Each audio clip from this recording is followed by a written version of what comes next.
Hello everyone, my name is Richie and welcome back to another video. Today join me for another tier list, and today we are ranking every single Train Sim World 5 DLC. So yes, it's that time of year again where we're expecting another version of Train Sim World to come out very soon. So I thought to celebrate that we're going to look at Train Sim World 5's DLC and rank every single one of them.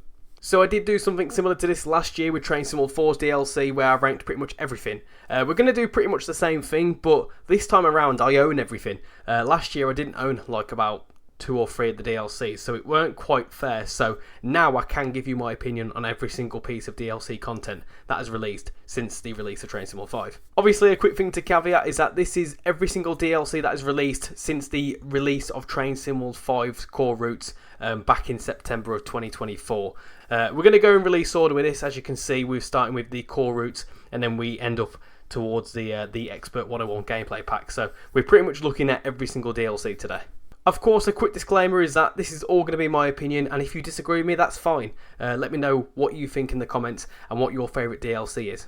And of course, if you fancy giving this tier list a go, I will leave a link in the description so you can go and give it a go yourself. And if you do, send me some screenshots in my Discord server or whatever. I want to know what you lot think. Anyway, without any further ado, let's jump into ranking every single Train Sim World 5 DLC. Let's do it. So we've got all the DLC here and the ranking system is S through to D. Last year I did it a little bit differently. I did like Spectacular and then it went down to like Meh, and then the bottom one was I've not played it.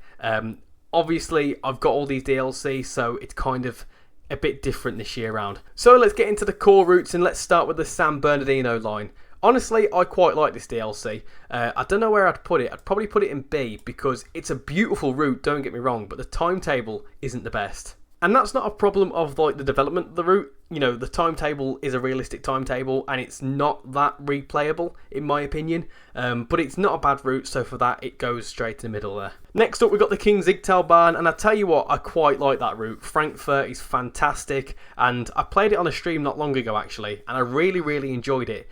So that's going to go in the A tier. I really like that route, to be honest. I really do feel like the core routes for Train Sim World 5 were quite solid. I will admit that. They were quite good routes. Next up, we've got the West Coast Main Line South, and I tell you what, that's going straight in S tier. I love West Coast Main Line South. What a route. Of course, it did have a couple of issues with West Coast Main Line South, and a few people didn't like the whole LNWR licensing issue, but from like a route perspective and also a timetable perspective, it's an immense route. Yeah, I've got to admit, this just reiterates the point that the core routes were pretty decent. I think if the San Bernardino line had a stronger timetable, that would be an A, easily.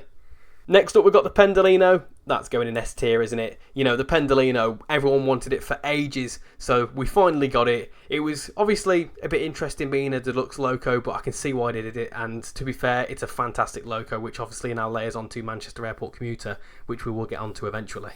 Next up, we've got the FlixTrain Vectron, and if I'm honest, that's going to go in C, mainly because it's not really got much playable stuff.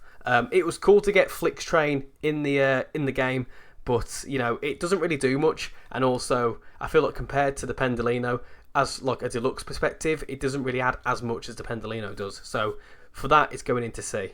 Next up we've got MBTA Commuter, which I actually quite liked. I quite like that route, it's very nice. The timetable's not as strong though, so for that it's going to get a B. Yeah, I think if the American routes had stronger timetables, which again is nothing to do with the developers at all, it's more just how the timetables are, so it kind of affects its playability. It's just obviously they're kind of mid, let's say. But if they had like more busier timetables, like a Long Island Railroad Commuter, for example, or like a Brighton Main Line or whatever else, I know it's quite unrealistic, but if they had busier timetables, then they would definitely be higher up in my opinion. Next up, we've got West Coast Main Line over Shap, and oh, what do I do with this one? It's got to go in A tier. It's not S tier, and I know a lot of people will say it's S tier, but in my opinion, comparing this one to Blackpool Branches, I prefer Blackpool Branches. Don't get me wrong, the 87's a lot of fun to drive, and the route is absolutely stunning, and it has a really good timetable as well. But I found from replayability, it didn't offer much because it was so long, and that's not a bad thing. A long route is great, and that's what people want to see. But in my opinion, I found it quite difficult to go back to because I much prefer commuter style sorts of things. But it's not a bad route at all, not in any way, shape or form. In fact, I would highly recommend it to anyone who likes high speed sort of action. It's just not my cup of tea 100%, and also there's some picks in here that are my favourites. Next up, we've got a couple of gameplay packs. So we've got the DBBR 111 gameplay pack. I weren't too fussed with that one. It was all right. Gameplay packs are a funny one because I don't mind them now that I've got some of them and I've played them. I can see why they do it, and it does add a bit to Frankfurt folder. But gameplay packs like that one, it was all right, but I didn't really feel like it added too much. As for the San Bernardino Christmas pack, I wasn't overly fussed by this. It was quite a cool little addition and obviously something to celebrate Christmas. But I think compared to the other two that were in the bundle, it wasn't as strong. So for that, it's going to go in D tier. Next up, we've got the aggregates pack for the West Coast Main Line South, and that was pretty decent. I tell you what, that's actually going to go in B. I quite like that, and the weathering on the wagons was quite nice as well. It was kind of like a mini cargo line, and last year I did say I wasn't fussed by the cargo line packs. This year I've changed my opinion on that. I actually quite like them. They do add quite a lot to the existing routes we've got. So for that, it's kind of similar to that. So I'm giving it a B. Next up, we got the Ludwigsbahn, and to be fair, that route was all right. Again, I think that's just a solid B. That's kind of like a middle ground for me. It's not too bad. It's also not my favourite, so it's just kind of, it's all right. I like it. Next up, we've got the Mittenwaldbahn, and I tell you what, it's between these two. I'd probably go as far as to say it's probably A. I'll put A because I can't really drive the crocodile very well, but honestly, that is a stunning route. It really, really is. It's just a beautiful route, is the Mittenwaldbahn. Next up, we've got the Metrolink F59 PHR. I weren't fussed by it. Again, it's just more personal preference. It's going to go in C. It's not a bad DLC, don't get me wrong, but it didn't really interest me as much as some of the other DLC. Next up, we've got the Mildmay Line. The Mildmay Line goes up in A tier, possibly, yeah, because it's top of the pile. It's a really good route, and considering it's a solo developer, it is a lot of fun, and it's also a really busy timetable. Do you know what? I think it goes in S. I think it actually goes in S tier. It's just, considering that it's a solo developer, it's a really, really well done route. Next up, we've got the Cardiff City Network, and I tell you what, that's going straight in S tier. What a route that is. I love that route so much. It's the first Welsh route we got, so obviously that gets a few points. It's diesels, which I like, and also it's just a really well made route. My only thing is that it could have been longer in some places, but I absolutely love the Cardiff City Network. It's one of my favourites to date. Next up, we've got the Thomas and Friends DLC for the West Somerset Railway. That's going smack bang in the middle, because I love the fact that we've got Thomas in the game, but maybe like as a standalone route or something like that would have been a much better way to introduce Thomas into the series. It's not a bad DLC at all, and I think all the negativity around it was a bit too much. I think, once it actually came out, a lot of people enjoyed it, and I think it's a pretty decent DLC, and it's great to see Thomas in the game, don't get me wrong. It's going to be great for growing the game as well. I think the reason why I'd say it's kind of like middle tier is because from a gameplay point of view, it's mainly scenario based, and scenarios don't really appeal to me, so I think because of that it gets knocked down a couple of tiers. But I think the model of the train and the implementation of Thomas into Train Sim World is not a bad thing at all, so it's a pretty decent DLC. Next up, we've got Zwolle Groningen, and that is going in one of these two. Probably S tier. I quite like that route, and I do find myself coming back to play this route a lot. It's also the first ever Dutch route, and genuinely I think it's a lot of fun. I really do. I'd love to see more Dutch routes in the game, so yeah, that is a solid S tier for me. Next up, we've got the Athena Class 47 pack, and if I'm honest, I wasn't really too fussed with that. I'm going to put it in D because it was all scenarios. It didn't really add anything to the timetable, and again, scenarios don't really appeal to me that much. I much prefer the timetable. Next up, we've got Cargo Line Intermodal.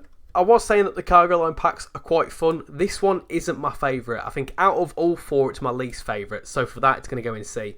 Intermodal, I didn't really feel like added too much cargo line wise, whereas the other three cargo line packs add a lot more. Next up, we've got the Frankfurt S-Bahn route, and that's going to go in B, I think, because it's got a great timetable, but only on PC. I feel like if the PS5 and the Xbox Series, whatever it is, got the full timetable, that would be A, even S tier. But it's a pretty decent route. The 430 is a lot of fun to drive, so it's not a bad route at all. Next up, we've got the Thomas 80th Anniversary pack, and if I'm honest, this wasn't as good as the Thomas pack. I'm going to put it in C. It wasn't as good as the Thomas pack itself, but I can see why they did it, and it was also quite a cool addition to see Thomas in green. I never knew about that, so definitely a cool little gameplay pack if you're interested in those sorts of things, but for me it wasn't really as good as the initial Thomas stuff. Next up we got Cargo Line Volume 4, and I tell you what, it's between A and B is that one. I quite like that one. In fact, I think it's one of my favourites. What a cool DLC that is. Yeah, this is a really cool DLC if I'm honest, because it adds like a really cool element to the game. You could be driving whatever you're driving, and then all of a sudden you'll see a 66 pulling like tanks or these Jeep things. I think it's a really cool addition, and also adds something different to see when you're driving along. But yeah, it's between A and B. It's not a bad DLC at all. Next up we've got the E94 Gameplay Pack, and I tell you what, that can go in the middle. I quite like that one. It's a different gameplay pack. It also adds like a whole like new timetable, and you see all sorts of stuff. So that's a pretty decent gameplay pack. Probably one of my favourites. Next up we've got the Manchester Airport Commuter. That is going straight in S tier. That is actually a brilliant route, and ATS did a fantastic job with that. I know a lot of people kicked off about it not including any new stock and not going down to crew and whatever else, but I think for what you get and the amount of playability, I absolutely love that route. You know, even like the modelling at Piccadilly, and it's just fantastic. So much detail, I absolutely love it. So yeah, Manchester Airport Commuter is probably one of my favourites. Next up we've got the HSP 46 Gameplay Pack for Boston Providence, and that one's a bit of a weird one because I think it's a cool DLC and a cool addition, but realistically I feel like it should have just layered into the Boston Providence route anyway. But then again, it was a free DLC if you own the MBTA Commuter, so theoretically it's a free DLC, so it's a bit of a funny one. So I'm going to put it in C. I think C makes sense for it. Next up we've got the Class 86 Loco DLC, which is going straight in A tier. I think that's a fantastic Loco DLC. Also you get like a whole new load of wagons, you get a buffet car. There's been a load of work gone into this, so Just Trains have done a really good job with that DLC. It's also a really cool addition to the West Coast Main Line over Shat route as well, so honestly the Class 86 I know a lot of people love, so it's a pretty decent DLC and it's going straight into A. Next up we've got the West Midlands Railway and Cross Country Class 170 pack. That is going straight in S tier. What a fantastic DLC. That is probably one of my favourite Loco DLCs to date. Of course I'm going to be biased with this DLC because it's for Birmingham Cross City and I love that route. I'm a Brummie and I love the 170, so it's like the perfect DLC for me. Not only that, but I've been asking for a West Midlands Railway 170 for ages, so the fact that we finally got it, plus the cross country one, I'm very happy with that. So yeah, that's going straight in S tier. And then finally we've got the Expert 101 Castle Würzburg Gameplay Pack. Again, this one I'm not overly fussed about. I'm going to put it in C. I've given it a little bit of a go, and I can't really get my head around the Expert 101, so I think because of that, because I'm a little bit stupid, it's not really fully for me. But it's a pretty decent DLC if you're interested in the 101 and the Expert logos and stuff. So, and there we go, that is my tier list. So, is there anything I'm going to change? I think I might change Frankfurt S-Bahn and put that a step higher. I quite like that DLC, thinking about it, like, other than the sort of console issue, it's got a pretty solid timetable, so, you know, actually, that's in A tier. Do you know what? I think I'm going to promote Cargo Line Volume 4, you know. I quite like that DLC. I think it's quite unique. We've not seen anything like that in Train Sim World before, so for that, it's going up to A tier, I think. Yeah, do you know what? I'm happy with that ranking. I'm happy with that tier list. There's been a lot of good DLC in Train Sim World 5. In fact, I think Train Sim World 5's sort of like life has been the best life of all the Train Sim Worlds so far. I think we've had some really strong DLC. I also feel like third parties have been absolutely incredible in this last year or so. Some of the routes that third parties are doing are absolutely immense, so I'm looking forward to the future of Train Sim World and also the third parties, because there is some decent stuff that has been made so far. But yeah, that is my tier list, so let me know your thoughts in the comments. Would you rank things a little bit differently? If so, give it a go for yourself and send me a screenshot, because it'd be cool to see what other people rank certain DLC. And yeah, let me know in the comments what other sorts of tier lists you want to see. I have got a few ideas and there's a few comments and suggestions I've seen around, so at some point I will do some more tier lists, but let me know what other ones you want to see. So now that we've ranked all the Train Sim World 5 DLC, I'm going to leave that video there. So thank you all for watching this video. I've been Richie and I'll hopefully see you all next time. Bye bye.